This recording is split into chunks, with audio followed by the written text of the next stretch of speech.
अगर आप मेरे चैनल बायोदेवी रिंकल पर पहली बार आए हैं या आपने अभी तक मेरे चैनल को सब्सक्राइब नहीं किया है तो तुरंत सब्सक्राइब करें और नोटिफिकेशन के लिए बेल आइकन को प्रेस करें। हेलो एवरीवन, चलते हैं फिर से आज हमारे चैनल बायोदेवी रिंकल के साथ। और आज का जो टॉपिक है, मैंने जैसे सेंट्रल नर्वस सिस्टम कंप्लीट करा दिया है तो डेफिनेटली है आज कौन सा टॉपिक अपन लेने वाले हैं, पीएनएस। और जो मैंने थोड़ा सा ब्रीफली आपको बताया था कि पीएनएस क्या होता है, पेरिफेरल नर्वस सिस्टम, यानी सारी नर्व्स जो सीएनएस से अराइज हो रही है उनको कंप्राइज करके कोई सिस्टम का नाम दिया जाए तो वो कौन सा हो जाएगा, पेरिफेरल नर्वस सिस्टम। तो ये जो पेरिफेरल नर्वस सिस्टम है इसमें अपन ब्रेन और स्पाइनल कॉर्ड से और जो भी बॉडी में नर्व्स जो निकल रही है उनके सबके बारे में स्टडी करेंगे। नर्व्स जो है इनकी कैटेगरी जो है और दो तीन तरह में डिवाइड हो सकती है। अगर इस नर्व्स के ओरिजिन की बात करें तो वो दो तीन तरह की हो जाएगी। अगर फंक्शन की बात करें या इसकी स्ट्रक्चर की बात करें, अगर इनको स्ट्रक्चरली अपन देखें, स्ट्रक्चरली या इनका ओरिजिन पढ़ें या इनका फंक्शन देखें तो इनके बिहाफ पे भी इनको कैटेगराइज किया गया है। स्ट्रक्चरली अगर देखें वो माइलिनेटेड है तो उन्हें दो कैटेगरी में बांटा है, माइलिनेटेड और नॉन माइलिनेटेड। यानी ऐसी नर्व्स जिसके ऊपर माइलिन का कवर प्रेजेंट है उसे क्या कहेंगे, माइलिनेटेड कहेंगे, और जिस पर नहीं है उसे नॉन माइलिनेटेड। अगर ओरिजिन की बात करें तो वो कहां से निकल रही है, या तो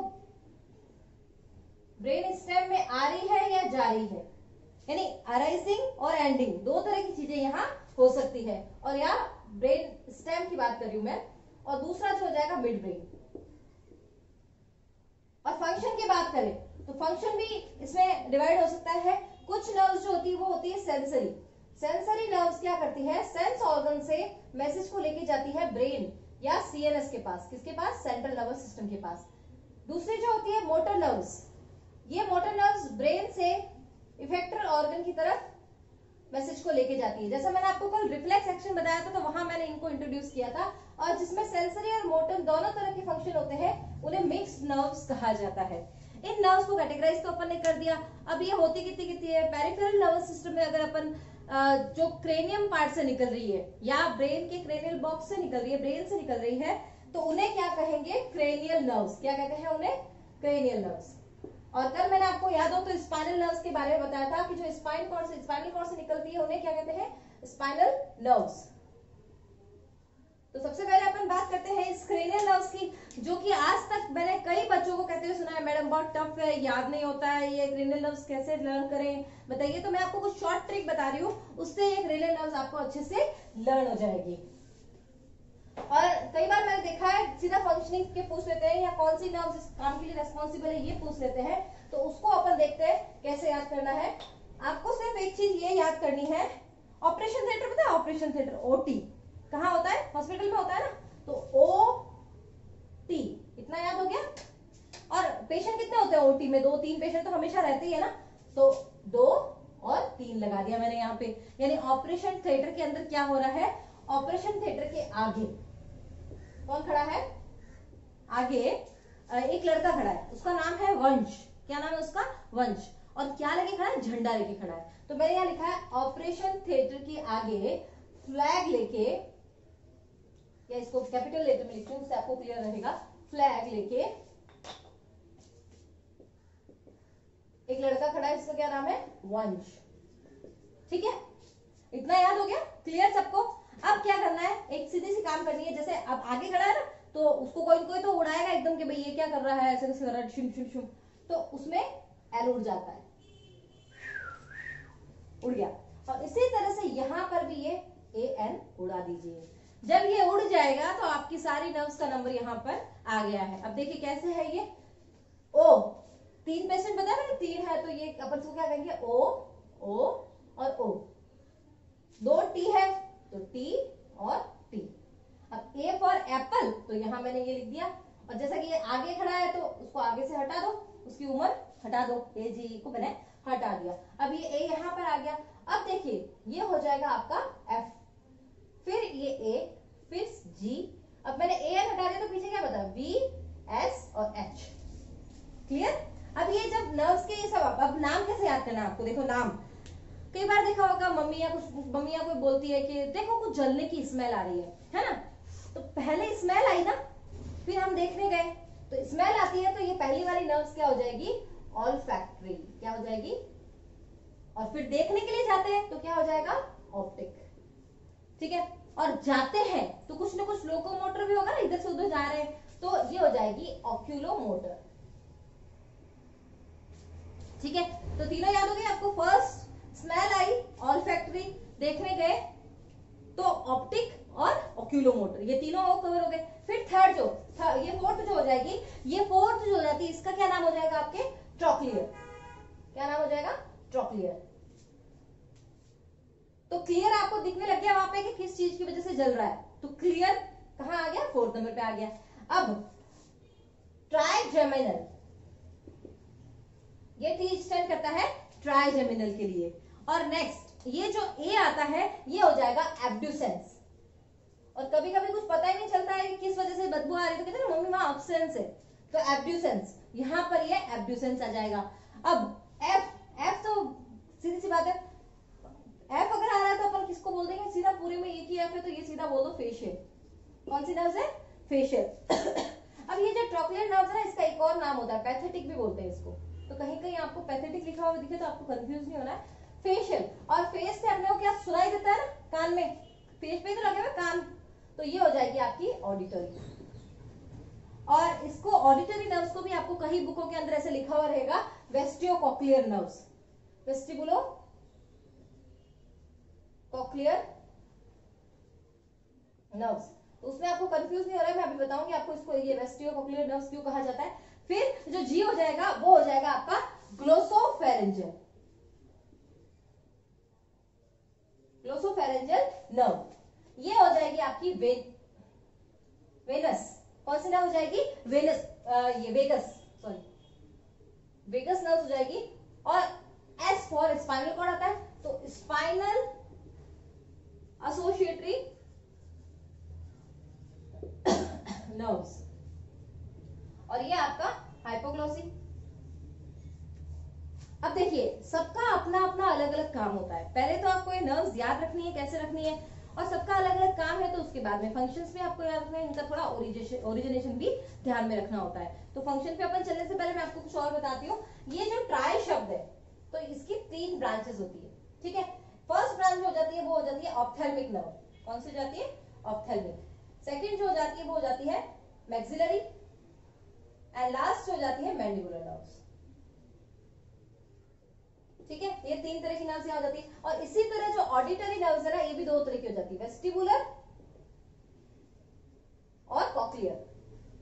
ये दोनों रीजन जो हमारे इनर ईयर के अंदर प्रेजेंट होते हैं, वहां पर ये दोनों नर्व्स है, इसलिए इसको कंबाइंड फॉर्म में करके इसका नाम दे दिया है वेस्टिबुलो कॉक्लियर नर्व। तो ये टोटल आपकी 12 नर्व्स हो जाती है।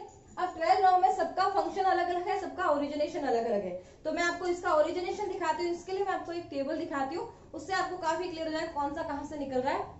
ओरिजिनेशन याद रहता है तो ठीक है, नहीं भी रहता है तो फंक्शन आपको डेफिनेटली लर्न करने हैं कि इनके फंक्शन क्या क्या है और इनका नंबर कौन सा है। तो नंबर याद रखने का मैंने आपको तरीका बता दिया, उससे आपको रह जाएगा first second third fourth five.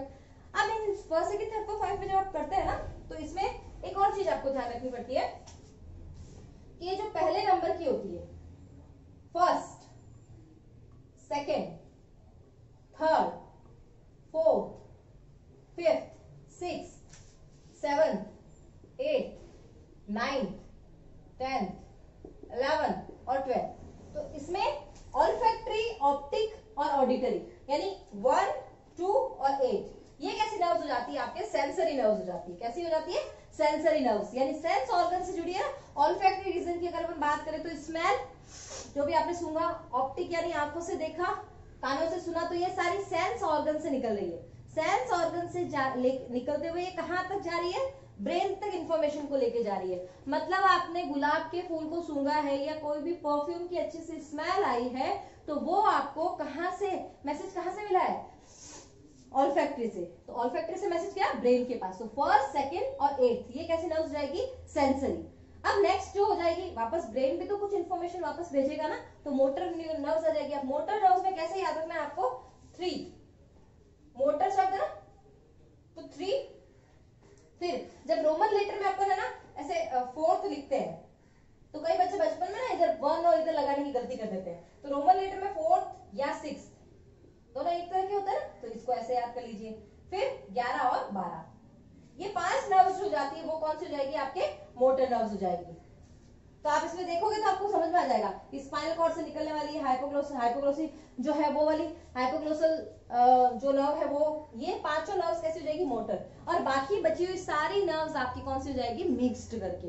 और कई कई बुकों में आपको ये जो ट्राइजेमाइनल है ना, उसमें भी वेरिएशन दिखेगा, एक सेंसरी दिखेगी, एक मोटर दिखेगी। लेकिन आपको पहले इन 12 नर्व्स के बारे में याद रखना है कि सबसे पहले 3 नर्व्स, सेंसरी नर्व्स कौन कौन सी है, फर्स्ट, सेकेंड और 8th।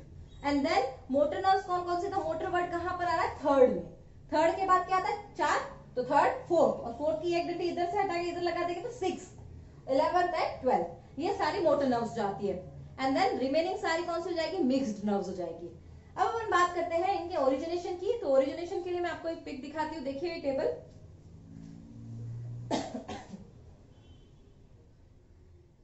अब देखिए ये एक टेबल आप एनालिसिस करोगे तो आपको इसमें क्लियर हो जाएगा। फर्स्ट जो ऑल्फैक्टरी नर्व्स है वो ऑल्फैक्टरी लोब जो कहाँ है, कॉर्टेक्स वाले रीजन में प्रेजेंट है, वहां से निकल रही है।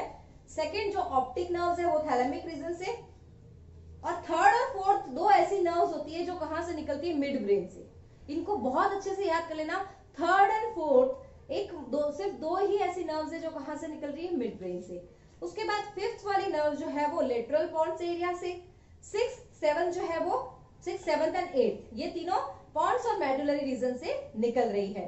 फिर 9th की अगर अपन बात करें और 10th की बात करें तो वो मेडुला के लेटरल पार्ट की तरफ से, यानी मेडुला के साइड से निकलती है। और स्पाइनल एक्सेसरी की बात करें तो वो स्पाइनल कॉर्ड से निकलती है। और लास्ट जो है वो हाइपोग्लोसल, ये कहां से निकलती है, मेडुला के नीचे की तरफ से, वेंट्रल पार्ट से निकलती है। अब इनके फंक्शन की बात करें तो ये नेक्स्ट देखिए। सबसे पहला ऑल्फैक्टरी नर्व जो है वो क्या काम कर रही है, स्मेल का, कोई भी चीज आपने सूंघी है तो उस इंफॉर्मेशन को ब्रेन तक लेके जाने का काम कर रही है। सेकेंड आपकी जो ऑप्टिक है वो विजन के अंदर हेल्प करती है।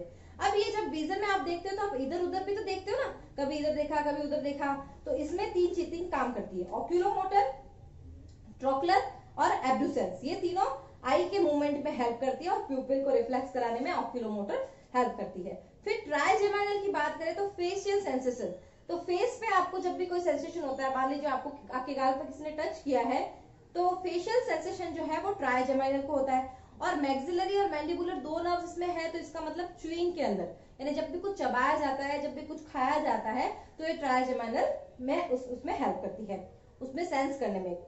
फिर ट्राइजेमाइनल के बाद आपका हो जाएगा एब्ड्यूसेंस। एब्ड्यूसेंस का मैं ऑलरेडी बता चुकी हूँ, आई मूवमेंट। एंड एब्ड्यूसेंस के बाद आपकी आ जाएगी फेशियल नर्व्स। फेशियल नर्व्स में भी फेस मूवमेंट और टेस्ट, फेस जब इधर उधर हो रहा है तो वो उसमें फेस मूवमेंट में फेशियल नर्व्स हेल्प करती है। फिर वेस्टिबुलो कॉक्लियर, तो हियरिंग और बैलेंस में, क्योंकि वेस्टिबुलर और कॉक्लियर दोनों का काम ही हियरिंग एंड बैलेंस होता है, तो auditory nerves hearing and balancing का काम करती है। फिर ऑडिटरी नर्व के बाद ग्लोसोफेरेंजियल, और ग्लोसोफेरेंजियल अगर अपन देखते हैं तो ग्लोसोफेरेंजियल में थ्रॉट के अंदर अगर कोई सेंसेशन हो, कोई टेस्ट हो, या हम कोई खाना अगर गिट रहे हो तो उसमें ये हेल्प करती है। फिर वेगस, वेगस मूवमेंट में, सेंसेशन में, और एब्डोमिनल ऑर्गन का कोई अगर चेंजेस आ रहा है, उसमें कोई मूवमेंट हो रहा है तो उसको डिटेक्ट कराने में हेल्प करती है। फिर स्पाइनल एक्सेसरी जो होती है वो नेक के मूवमेंट को, स्पाइनल कॉर्ड नेक के पोर्शन में है तो जो स्पाइनल एरिया के आसपास जो भी पोर्शन होगा उसको मूवमेंट कराने में ये हेल्प करती है। And the last and most important hypoglossal की अगर अपन बात करें तो ये हाइपोग्लोसल हमारे टंग के मूवमेंट को रेगुलेट करती है। क्लियर है? ये मैंने आपको एक ब्रेन के डायग्राम के साथ समझाया। अब एक टेबल भी मैं आपको दिखाती जाती हूँ, अगर आप लोग चाहें तो उस टेबल को नोट भी कर सकते हैं। उसमें सारी क्रेनियल नर्व्स का नंबर और उसका फंक्शन सामने दे रखा है, तो आप उसको देखते रहिए, इससे आपको और क्लियर हो जाएगा। ठीक है, फर्स्ट से लेके 12 तक इसमें सबके फंक्शंस राइट साइड में दे रखे हैं। तो इस तरह से ये हमारा पेरिफेरल नर्वस सिस्टम में क्रेनियल नर्व्स वाला पार्ट हो जाता है। और स्पाइनल नर्व्स की बात मैं ऑलरेडी स्पाइनल कॉर्ड जब मैंने कराया था तो मैंने आपको वहां पर बता दिया था कि स्पाइनल नर्व्स कितनी होती है, 31 होती है। और कौन कौन सी कहां पर होती है ये भी मैंने आपको बताया था। फॉर एग्जाम्पल 8 नर्व्स जो थी वो कहां पर थी, स्पाइनल नर्व्स में थोड़ा सा वापस ब्रीफिंग कर देती हूँ। स्पाइनल में 31 नर्व्स है और 31 नर्व्स में भी 8 कहाँ थी? सर्वाइकल रीजन में। कहाँ थी? सर्वाइकल रीजन में। 12 थी, वो कहाँ थी? थोरेसिक रीजन में। फिर 5 थी, वो कहाँ थी? उसके बाद और 5 थी और फिर 1 थी। तो 5 कहाँ थी? लंबर रीजन में। आता है ना, लंबरगिनी चलाई जाने ओ। और सैक्रम रीजन में, और लास्ट की कॉकेक्स रीजन में। तो ये आपकी स्पाइनल नर्व्स हो जाती है। इसी तरह से आपका पेरिफेरल नर्वस सिस्टम हो जाता है। पेरिफेरल नर्वस सिस्टम में अंदर आपको क्वेश्चन अगर मिलता है तो मोस्टली टाइम में कहां से क्वेश्चन मिलता है? ये क्रेनियल नर्व्स जो है कितनी होती है, कौन सी क्या क्या काम करती है, उस पर ही क्वेश्चन बनता है ज्यादातर सारे एग्जामों में। अगर आपको इस चैप्टर में कोई डाउट है तो आप मुझे कमेंट बॉक्स में मेंशन कर सकते हैं, और पर्टिकुलर कोई टॉपिक अगर आपको समझना है तो वो भी आप कह सकते हैं। और अगर आपको वीडियो पसंद आया है ना तो सब्सक्राइब बटन को प्रेस करिए। खाली देखने से कुछ नहीं होने वाला है, सब्सक्राइब करोगे तो रेगुलर नोटिफिकेशंस मिलेंगे और मुझे भी अच्छा लगेगा। एंड नेक्स्ट, अगर पसंद आया तो प्रेस द लाइक बटन। यार एक लाइक में कुछ नहीं जाता है। और अगर किसी की हेल्प भी आप करना चाहते हैं तो जितना इस लॉकडाउन में मैं एफर्ट्स कर रही हूँ आप लोगों के लिए, तो प्लीज मेरे लेक्चर्स को उन बच्चों तक भी पहुंचाइए। प्लीज दूसरों को शेयर कीजिए ताकि उनको भी कुछ हेल्प मिले और लॉकडाउन में वो भी अपनी स्टडी को कंटिन्यू रख सके। Please please share share share share. और इतना शेयर का मैं सिर्फ इसलिए बोल रही हूँ क्योंकि नॉलेज अपने पास रखने से कुछ नहीं होता है। जितना फैलाओगे ना आपको भी हेल्प मिलेगी। आप किसी की हेल्प करोगे आपको मिलेगी। तो आज के लिए इतना ही, मिलते हैं कल एक नए लेक्चर के साथ। Bye bye.